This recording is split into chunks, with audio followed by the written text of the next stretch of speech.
Friends, आप सभी का हमारे यूट्यूब चैनल पर स्वागत है। तो आज हम कराने वाले हैं आपको कंप्यूटर के टॉप इम्पोर्टेंट क्वेश्चन जो कि आपके प्रत्येक एग्जाम के लिए इम्पोर्टेंट है, जिसमें आपके कंप्यूटर से संबंधित जो क्वेश्चन पूछे जाते हैं। एक आध क्वेश्चन तो प्रत्येक एग्जाम में ही आपका आता है, तो हमने वही चुनिंदा क्वेश्चंस लिए हैं जो आपके प्रीवियस ईयरली एग्जाम्स में आए हुए हैं।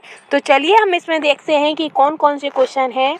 तो आपका इसमें पहला ही क्वेश्चन है कि कंप्यूटर में प्रोसेसिंग किस में होती है, यानी कि जो कंप्यूटर का मस्तिष्क क्या होता है या कंप्यूटर का जो कार्य होता है, प्रोसेस होता है, तो वो किस में होता है। तो आप कह दोगे कि वो सीपीयू में होता है। और सीपीयू की फुल फॉर्म क्या होती है, ये आप हमें जल्दी से कमेंट में बताइएगा। फिर आगे है नेक्स्ट कि कंप्यूटर के बृहद अनुप्रयोग के कारण आधुनिक युग को क्या कहा जाता है, यानी कि हमारी आजकल की जो दिनचर्या है उसमें कंप्यूटर का बहुत ही ज़्यादा प्रयोग है, बहुत ही ज़्यादा यूज होता है। तो उसकी वजह से हमारे आधुनिक युग को क्या कहते हैं, तो उसके युग वजह से हमारे आधुनिक युग को कंप्यूटर युग भी कहा जाता है। आप देख रहे होंगे कि आप वीडियो भी जो देख रहे हो वो भी आप अपने फ़ोन में देख रहे होंगे। तो ये चलता फिरता एक छोटा सा मिनी कंप्यूटर भी ये एक तरीके से हो जाता है। आगे है कि सीपीयू की गति को प्रभावित करने वाले कारक को क्या कहते हैं। तो जो सीपीयू की जो गति को प्रभावित करने वाले कारक होते हैं उन्हें शब्द पारस, कंप्यूटरी घड़ी और क्रैश मेमोरी भी कहा जाता है। नेक्स्ट है कि शब्द पारस अधिक होने से कंप्यूटर की गति क्या होगी, यानी कि अगर कंप्यूटर में शब्द पारस वर्ड लेंथ जो होता है वो अगर अधिक हो जाए तो कंप्यूटर की जो गति होती है वो बढ़ जाती है।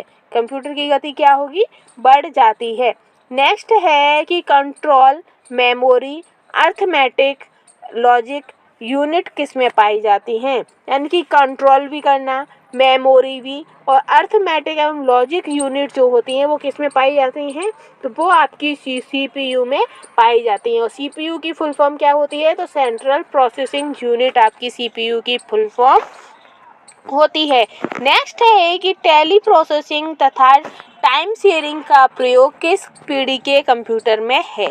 टेली प्रोसेसिंग तथा टाइम शेयरिंग का जो प्रयोग है वो आपका तृतीय पीढ़ी के कंप्यूटरों में होता है। किसमें, तृतीय पीढ़ी के कंप्यूटरों में होता है। फिर है कि पहले से ऑन कंप्यूटर को रीस्टार्ट करने को क्या कहते हैं। तो जब हमारा कंप्यूटर पहले से ऑन होता है और उसे हम रीस्टार्ट करते हैं तो उसे वार्म बूटिंग कहते हैं। क्या कहते हैं, वार्म बूटिंग कहते हैं। ठीक है, आगे बढ़ते हैं कि इंटरनेट में प्रयुक्त कंप्यूटर लैंग्वेज कौन सा है।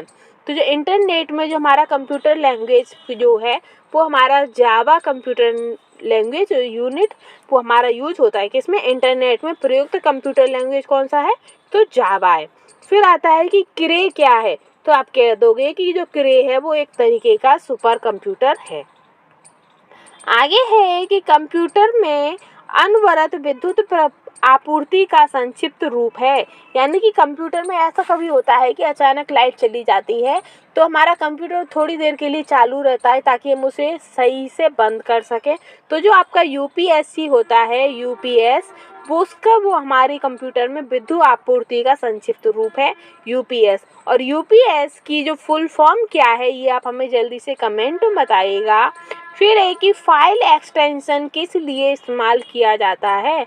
तो फाइल एक्सटेंशन किस लिए, तो फाइल टाइप को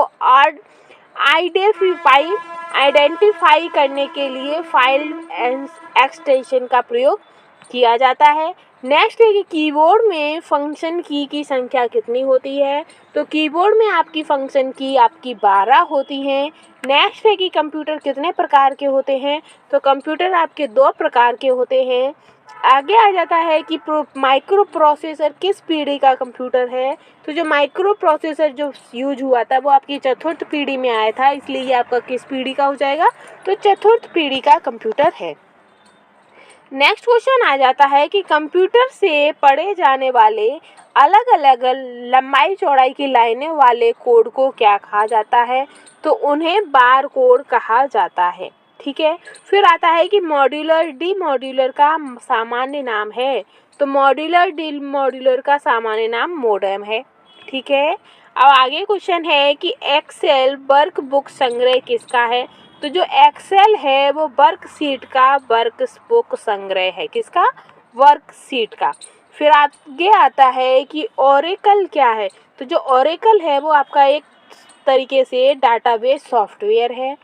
नेक्स्ट है कि पास्कल क्या है, तो पास्कल जो है वो एक कंप्यूटर की भाषा है। आगे है कि वह बिंदु जिस पर डाटा कंप्यूटर में प्रवेश करता है या निकलता है, तो वह बिंदु कौन सा है, तो वह आपका टर्मिनल है जिसकी वजह से डाटा कंप्यूटर में प्रवेश करता है और निकलता है। आगे बढ़ते हैं कि सेल फोनों में किस प्रकार के स्टोरेज डिवाइस का उपयोग किया जाता है। किसमें, सेल फोनों में, जो सेल फोन होते हैं आपके, तो उसमें किस प्रकार की स्टोरेज डिवाइसों का प्रयोग किया जाता है, तो फ्लैश कार्ड, कैसे, फ्लैश कार्ड की क्या कहते हैं आपके स्टोरेज डिवाइस का प्रयोग किया जाता है। नेक्स्ट है कि सॉफ्ट कॉपी एक आउटपुट है, तो हार्ड कॉपी क्या है। जब आपकी सॉफ्ट कॉपी जो होती है वो एक आउटपुट है, तो हार्ड कॉपी क्या हो गई, तो जो हार्ड कॉपी है वो आपका प्रिंटेड आउटपुट होगा। क्या होगा, प्रिंटेड आउटपुट होगा। नेक्स्ट है कि ईडीपी क्या है, तो ईडीपी की फुल फॉर्म है आपकी इलेक्ट्रॉनिक डेटा प्रोसेसिंग। ईडीपी की फुल फॉर्म क्या है, तो इलेक्ट्रॉनिक डेटा प्रोसेसिंग। नेक्स्ट है कि वे वर्ड्स जिन्हें प्रोग्रामिंग लैंग्वेज में अपने स्वयं के उपयोग हेतु रखा जाता है उसे क्या कहते हैं। यानी कि वे वर्ड्स कौन से होते हैं जो प्रोग्रामिंग लैंग्वेज में अपने यूज के लिए रखे जाते हैं, उन्हें क्या कहते हैं, तो उन्हें आप कहते हैं रिजर्व्ड वर्ड्स। कौन से, रिजर्व्ड वर्ड्स। अब रिजर्व्ड आप देखते होंगे कि जब ट्रेन में आप क्या कहते हैं, सीट बुक कराते हैं, तो क्या आप सीट रिजर्व करवाते हैं, आप उसी सीट को अपने लिए रिजर्व करवाते हैं। वही रिजर्व आपका इसमें दिया गया है कि वे वर्ड्स जिन्हें प्रोग्रामिंग लैंग्वेज में अपने स्वयं के उपयोग हेतु अलग रखा जाता है उसे क्या कहते हैं, तो उसे रिजर्व्ड वर्ड्स कहते हैं। नेक्स्ट है कि परस्पर संबंधित रिकॉर्ड के समूह को क्या कहते हैं, तो परस्पर संबंधित रिकॉर्ड को डाटाबेस कहा जाता है। नेक्स्ट क्वेश्चन आ जाता है कि डिस्क को ट्रैकों और सेक्टरों में विभाजित करने की प्रक्रिया क्या है, तो डिस्क को ट्रैकों और सेक्टरों में विभाजित करने की प्रक्रिया फॉर्मेटिंग कहलाती है। नेक्स्ट है कि विश्व का प्रथम कंप्यूटर नेटवर्क किसे माना जाता है, तो जो आपका आरपा नेट है, नेट का ही पुराना नाम है आपका आरपा नेट, उसे विश्व का प्रथम कंप्यूटर नेटवर्क माना जाता है।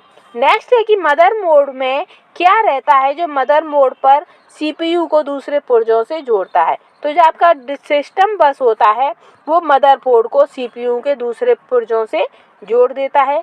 नेक्स्ट क्वेश्चन आता है कि यूनिक्स नामक ऑपरेटिंग प्रणाली किस रूप में प्रयोग लाई जाती है, तो जो यूनिक्स नामक ऑपरेटिंग प्रणाली है वो आपकी वेब सर्वर्स में प्रयोग लाई जाती है।